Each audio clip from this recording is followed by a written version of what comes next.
Hello बच्चों, कैसे हो? तबीयत ठीक ठाक? ओके, चलो लास्ट टाइम हमने चैप्टर नंबर 7 के एक्सरसाइज के कुछ 28 जितने कर दिए। चलो फ्रॉम टुडे 29। अब 29 में डायग्राम हमें 28 का ही लेना, मतलब like this one is the rigid body, this one is the surface, here point A, B, its angular speed omega naught in this direction and here there is a center of mass। चलो तो पूछा है कि what is the necessity of frictional force for the rotational motion। ऐसे बोल सकते हैं कि in absence of frictional force any object perform linear motion, only the translation motion, but due to the presence of frictional force it will perform rotational motion। That's why the frictional force is necessary for rotational motion। Okay, then first one, अब अगर ऐसे उसकी कोई भी rolling as a motion start हुई, then at point B what is the direction of frictional force and what is the direction of the torque. चलो तो यहां पर ये इसका रेडियस तो हो जाएगा। अब इसकी जो भी डायरेक्शन है, डायरेक्शन ऑफ द वेलोसिटी इस डायरेक्शन में बी पॉइंट है वो ऐसे जाएगा क्योंकि performing circular motion, rotational motion, तो बी पॉइंट ऐसे। And always the frictional force oppose the motion, oppose the motion मतलब यहां पर अब फ्रिक्शनल फोर्स है वो उसके अपोज में लगेगा। ऐसा बोल सकते हैं frictional force in this direction. तो डायग्राम ड्रॉ कर दो और फिर लिखो कि according to the motion of the beam the frictional force is in this direction. अब करना है हमें डायरेक्शन ऑफ द टॉर्क। तो टॉर्क के लिए क्या होता है r क्रॉस f, f इस डायरेक्शन में। अब r के लिए तो एक्सटेंड करना पड़े इसको, देन r क्रॉस f अगर करें देन r क्रॉस f के लिए बोल देंगे torque is in outward direction, then direction of torque is perpendicularly to the plane of paper in outward direction. अगर ओमेगा की डायरेक्शन पूछेंगे तो इनवर्ड डायरेक्शन, तो torque outward perpendicular to the plane of paper in outward direction. Okay, ऐसे लिख देना। And second का what about the frictional force whenever the rolling motion start, तो after the rolling motion the frictional force is zero। frictional rolling motion start होने के लिए frictional force जरूरी है। एक बार ऐसे स्टार्ट हो गई rolling motion then frictional force zero। चलो ओके, then number 30 में हमें बोल रखा है एक है solid ऐसे disc and second one ring, दोनों का रेडियस सेम दे रखा है 10 centimetre means 0.1 metre and its angular velocity वो भी initial it is 10 pi radian per second and its frictional force coefficient of friction दिया है 0.2।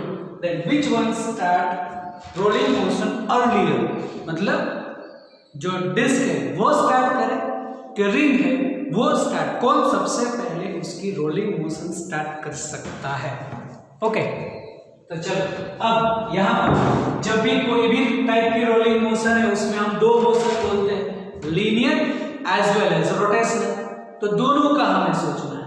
तो पहले जो भी ऐसे फ्रिक्शनल फोर्स लेते हैं due to the frictional force उसकी हम लीनियर मोशन के लिए देखते हैं। ओके, तो यहां पर बोलेंगे हम फ्रिक्शनल फोर्स तो सोचेंगे,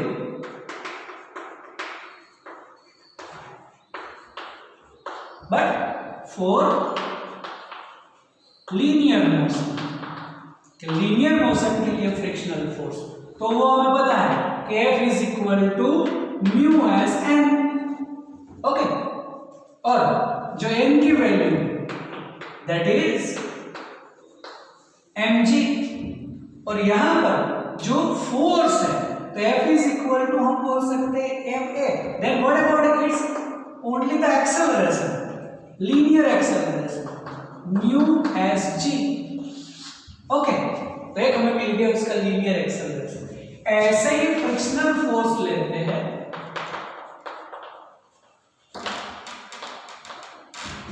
बट फॉर रोटेशनल मोशन।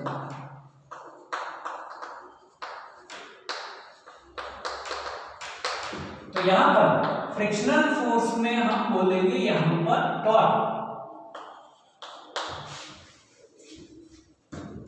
बोलेंगे फ्रिक्शनल फोर्स। लेकिन रोलिंग मोशन के लिए the force responsible for the rolling motion it's called the torque. तो टॉर्क लेना है यहां पर। तो टॉर्क की फॉर्मूला क्या है? R क्रॉस F, है ना। तो यहां पर ये सोचे, अगर ये F और ये R ऑलवेज परपेंडिकुलर ही होगा, कोई भी ले लो, frictional force is always perpendicularly to the radius, मतलब sin 90 तो 1 हो जाएगा। ओके, तो अब यहां पर जो भी हम फ्रिक्शनल फोर्स सोचेंगे दैट इज म्यू m, मतलब म्यू mg। तो म्यू s mg और इनटू r होगा, क्योंकि r क्रॉस f, ये f और ये r इज इक्वल टू जो टॉर्क है। तो टॉर्क की दूसरी फॉर्मूला भी है I अल्फा, लेकिन हमें नेगेटिव लेना है। तो नेगेटिव मतलब क्या? तो बोलेंगे due to the frictional force its angular acceleration decreases. तो यह लिख सकते हैं कि here the negative sign indicate that due to frictional force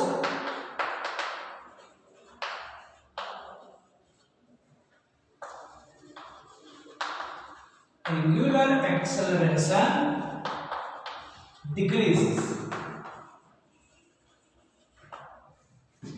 okay, तो जैसे हमें a मिला, यहां पर हम अल्फा को सब्जेक्ट कर सकते हैं। It is mu s mg into r upon I, but negative से इक्वेशन नंबर 2। तो अब हमारे पास लीनियर के लिए एक और इक्वेशन है, बोल सकते हैं v is equal to v0 plus 80, क्योंकि हमें टाइमिंग चाहिए। The which object start earlier its motion, तो earlier के लिए टाइमिंग सोचेंगे, तो v is equal to v0 plus 80। यहां पर एंगुलर स्पीड है लेकिन initial velocity is 0, then v is equal to only 80 because v0 is equal to 0, and we can say v is equal to r omega, then omega is 80 upon r। अब a क्या है? Mu S G. Okay, तो यहां पर बोल सकते हैं mu s gt upon r, that is the omega। Question number 3 by the same way, and omega is equal to omega naught plus alpha t। omega naught की तो value दे रखी, alpha negative है हमारा, mu s mg r t upon I से equation 4, दोनों omega है, compare कर सकते हैं। फ्रॉम 3 and 4 क्या हो सकते हैं? Mu S G T upon R is equal to omega not minus mu S M G R T upon I. यहाँ दोनों साइड टी है, इसको यहाँ पर लाया तो टी कॉमन निकाल सकते हैं। Then mu S G T upon R plus mu S M G R T upon I is equal to omega not. चलो कॉमन क्या निकल सकता है, उतना तो निकाल दो कॉमन, म्यू एस कॉमन निकलेगा, जी टी। ओके, देन यहां पर रहा 1 अपॉन आर और यहां पर बचा F R upon I is equal to omega naught, क्योंकि mu S g m t common हो गया तो एफ आर यहां पे बचा 1 अपॉन आर। यहां पर एक चीज और करते हैं, देखो यहां पर 1 अपॉन आर कॉमन लेते हैं इन दोनों में से, तो यहां तो 1 अपॉन आर है नहीं, तो r मल्टीप्लाई करो, r डिवाइड करो, डिवाइड वाला कॉमन आ जाएगा, मल्टीप्लाई वाला mr स्क्वायर, मतलब इसका नेक्स्ट स्टेप ऐसे कर सकते हैं mu S G T upon r 1 plus mr square upon i is equal to omega not. Okay, चलो अभी आधा बाकी है। एक काम करो, वीडियो पॉज करो और ये लिख लो पूरा, और फिर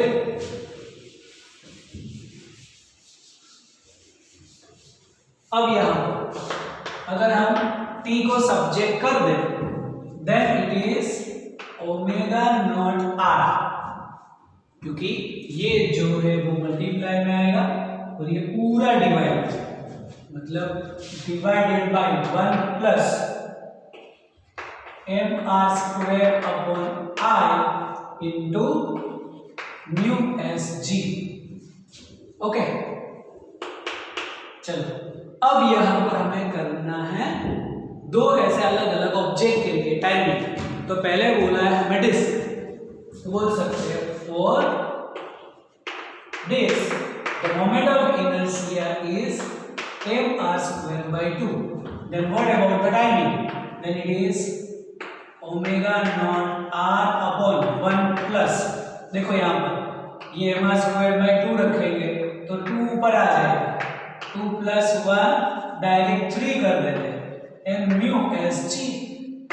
तो चलो इसके लिए जो टाइमिंग होगा वो क्या मिलेगा हमें, तो हमारे पास ओमेगा नॉट हमें बोला है 10 पाई, तो 10 इंटू 3.14 इंटू रेडियस, रेडियस कितने दी है हमें,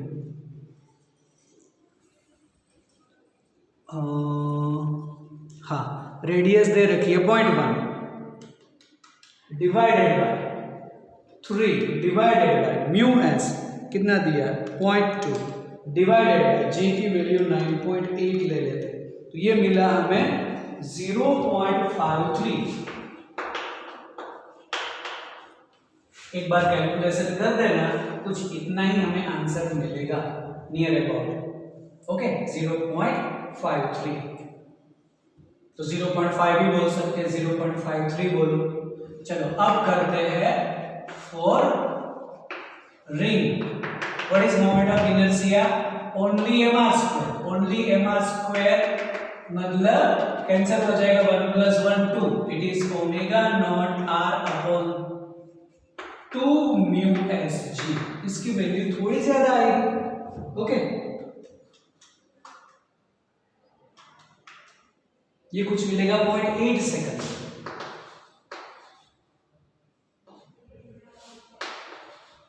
तो ये 0.53 सेकंड में मोशन स्टार्ट करेगा, 0.8 सेकंड में। Then which one start earlier, disc, तो बोल सकते हैं हियर डिस्क starts its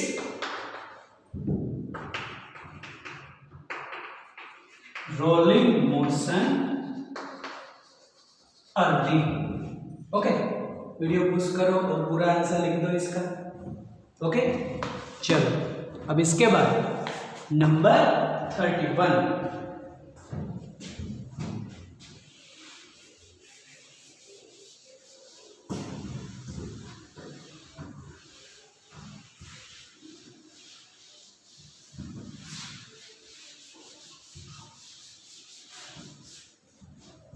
क्या है 31 में,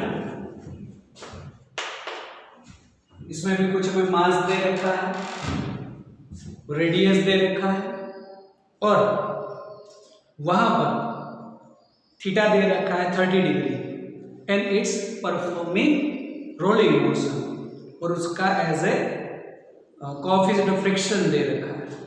तब बोला है that what amount the frictional force exerted, फिर रोलिंग स्टार्ट हुआ उस टाइम पर उसका वर्क कितना होगा, और अगर थीटा हम कितना इंक्रीज करें तब वो as a rolling motion start करें।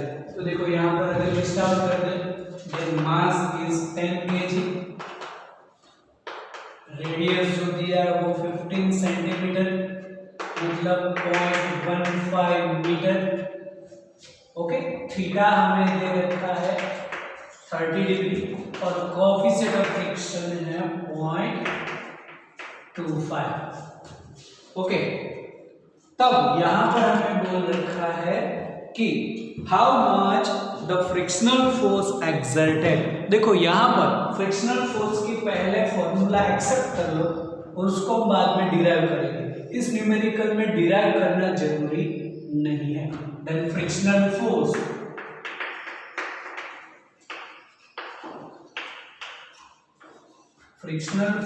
फोर, देखो कौन सा हमें ऑब्जेक्ट दे रखा है as a solid cylinder. Then frictional force for solid cylinder F is equal to 1/3 mg sin theta. ये फ्रिक्शनल फोर्स होगा इसका, इट इज 1/3। क्यों 1/3 mg sin थीटा है वो हम करेंगे। चलो, तब जो भी वैल्यू है वो हमें पता है, मास है 10 kg इंटू जी मतलब 9.8 इंटू साइन 30 1/2 0.5 हो जाएगा, तो into 0.5 divided by 3 it is 16.33 Newton. So this is the frictional force. Second, that how much work done whenever rolling motion start। तो रोलिंग मोशन स्टार्ट हो जाए उसके बाद तो फ्रिक्शनल फोर्स होता नहीं है, मतलब वर्क डन 0। तो बोल सकते हैं after rolling motion no frictional force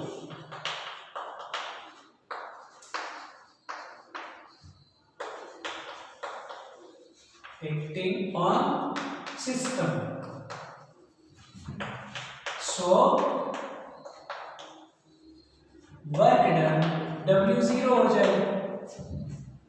और फिर हमें चाहिए कि अगर हम थीटा कितना इंक्रीज करें तब जाके वो वो स्लाइडिंग चालू करे, रोलिंग की जगह पर वो स्लाइडिंग चालू करे। तो पहले तो जो रोलिंग मोशन है उसकी पहले कंडीशन क्या है, तो लिखते हैं कि कंडीशन फॉर रोलिंग मोशन, तो जो भी फोर्स होगा frictional force which is always less than equal to mu N, मतलब म्यू एम जी बोलते हैं कि ऑलवेज तो फ्रिक्शनल फोर्स अगर म्यू एस एम जी से कम होगा उसकी वैल्यू से, तब वो रोलिंग मोशन कर सकता है। उसके बाद अदरवाइज उसकी ऐसे जो भी मोशन है वो स्टार्ट करेगा। तब यहाँ पर जो हमारा फ्रिक्शनल फोर्स है वो तो हमें पता है, दैट इज एम जी। यहाँ पर ऐसा करो कि म्यू एस एन लिखो, क्योंकि नॉर्मल फोर्स हमारा अलग रहता है इसलिए। तो अब फ्रिक्शनल फोर्स हमें पता है, that is 1/3 mg sin theta और लेस और equal to mu S. n होगा ऑलवेज mg cos थीटा। याद करो, अगर कोई भी एक ऐसा एंगल यहां पर ऑब्जेक्ट है, इसका mg तो ऑलवेज डाउनवर्ड लगेगा, तब ये नॉर्मल होगा तो ये एंगल भी थीटा सेम रहेगा। तो इस साइड पर होता है कंपोनेंट mg cos थीटा और यहां पर रहेगा mg sin theta. Then normal force होगा हमारा mg cos theta, mg cancel कर दो और sin upon cos 10, then tan theta less और equal to 3 mu s, 3 multiply mu s दे रखा 0.25। Then I can say tan theta is less or equal to 0.75।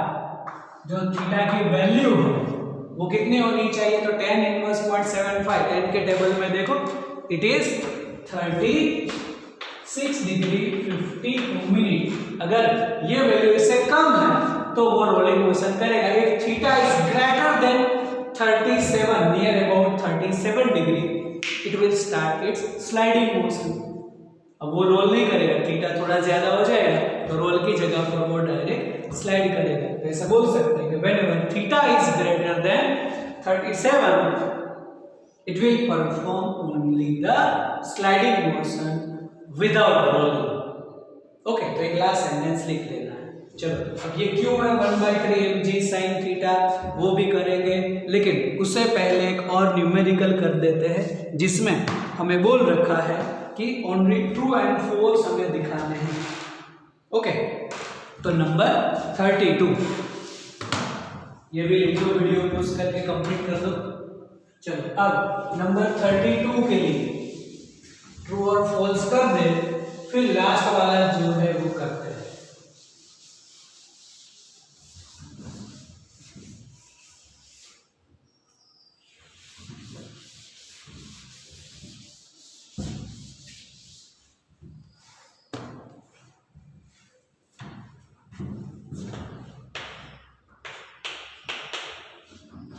यहां पर हमें बोल रखा है कि direction of the frictional force it is in the direction of centre of mass. True है क्या फॉल्स?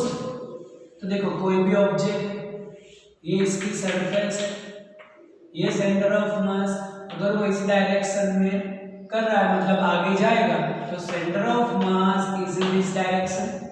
तो चलो, यहाँ पर इस पॉइंट पर फ्रिक्शनल फोर्स कौन सी डायरेक्शन में, वो तो हमने बोला था कि इसी डायरेक्शन में, क्योंकि ऑलवेज तो frictional force oppose the motion, तो लिखना है कि ट्रू है, और ये डायग्राम ड्रॉ करके बोलना है कि frictional force always opposite of the motion, that's why frictional force it is the direction of centre of mass.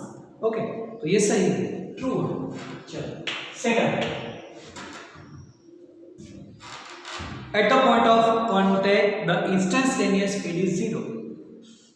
तो इंस्टेंटेनियस स्पीड 0 होती है because at the point of contact the particle is momentary steady. Momentary steady होता है, तो लिखना है at the point of contact it's initial speed is 0। It is true because at the time of contact the particle is momentary steady. तो linear जो है वो 0 रहेगा, एंगुलर 0 नहीं होगा। देखो, नेक्स्ट में है थर्ड में, इट्स एक्सेलरेशन 0। एक्सेलरेशन कभी 0 नहीं होता, इट इज फॉल्स। तो एक्सेलरेशन नेवर 0। चलो, फिर जो भी उसकी रोलिंग मोशन है उसमें उसका वर्क डन 0 है। तो हमने बोला है कि whenever any object start its motion this frictional force is 0, frictional force 0 then work done 0 लिख सकते हैं ऐसे। चलो, फिर कोई भी एक ऐसे फ्रिक्शनल लेस सरफेस है, तो वहां पर जो भी व्हील होगा वो एज ए रोलिंग मोशन नहीं करेगा, इट्स ओनली स्लाइड। हाँ, तो in the absence of frictional force the object perform linear motion, translational motion, not rolling motion. तो ऐसे लिख देना है कि in absence of frictional force object perform linear और translation motion, it will not perform rolling motion. तो वो भी सही है। अब लास्ट वाला जो 33 पार्ट है उसमें हमें प्रूफ करना है कि मोमेंटम m इंटू वी है। ऑलरेडी हमने थियरी पार्ट में किया है, काइनेटिक एनर्जी ½ mv², वो भी कर दिया। Angular momentum r cross p, r cross mv, p की जगह पर mv। टॉर्क dl/dt है, वो पूरा हमने थियरी में पार्ट कर रखा है। तो अगर पूछे तो ऐसा थियरी पार्ट ही लिख देना है, तो ये पार्ट हम यहाँ पर डिस्कशन नहीं कर रहे। चलो, तो 33 वाला है वो ऑलरेडी थियरी पार्ट है, करना। चलो, अब क्यों ऐसे हमारा frictional force 1/3 mg sin theta जो हमने लिखा था वो क्यों है। तो देखो, आगे हमने एक 27 के अंदर थियरी पोर्शन के अंदर जो हम बोलते हैं यहाँ पर हाइट इसकी h है, ये थीटा है, और यहाँ पर कोई भी ऑब्जेक्ट को तुम ऐसे रोल करो, तब वेलोसिटी हमने डिराइव करके रखी है। It is 2gh/1 plus k²/r²। ये तो डिराइव हो जाएगी कि नहीं? ऑलरेडी आंसर ऑफ 27 मतलब पूरा याद करो, mgh is equal to ½ mv² plus ½ i⍵² करके ये वेलोसिटी डिराइव कर दो, और से ऐसे इक्वेशन नंबर 1। चलो, एक और इक्वेशन हमारे पास, using v² minus v0² is equal to 2ad। तो ये पूरा डिस्टेंस हो जाएगा d। तब तुम्हें पता है sin theta is equal to h upon d। Then what about the d? h upon sin theta. यहां पर उसकी इनिशियल स्पीड तो 0 है। Then what we can say v square is equal to 2a d की जगह पर h upon sin theta. तो दोनों वेलोसिटी है, कंपेयर करो तो क्या बोल सकते हैं 2ah upon sin theta is equal to 2gh upon 1 plus k square upon r square. तो 2h कैंसिल होगा। What about the acceleration? It is g sin theta upon 1 plus k square upon r square. Actually अब अगर हम सोचे कि कोई object है, उसका फ्रिक्शनल फोर्स होगा mg sin थीटा, मास निकाल दे तो एक्सेलरेशन क्या होगा? Only g sin theta. Acceleration is g sin theta, यहां पर उसे कम मिला, देन चेंज इन एक्सेलरेशन बोल सकते हैं। Therefore change in acceleration a dash लेते हैं, then it is g sin theta minus g sin theta upon 1 plus k square upon r square. चलो यहाँ पर 2-3 स्टेप साथ में कर देते हैं, मतलब g sin थीटा कॉमन निकाल लो, 1 माइनस यहाँ पर पहले एलसीएम निकाल दो तो r square plus k square, ये आ जाएगा ऊपर r square plus k square. Okay, then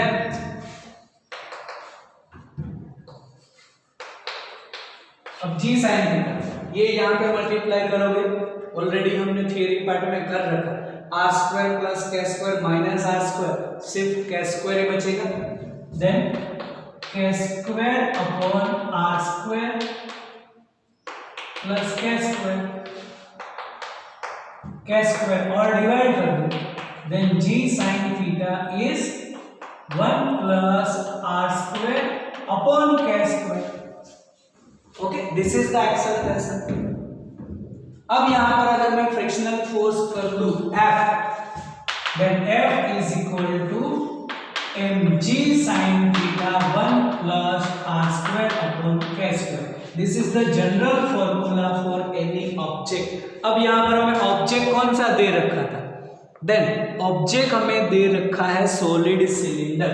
तो यहां पर लिखूं अब मैं फॉर सॉलिड cylinder मतलब like this, the moment of inertia is mr square by 2l, that is mk square.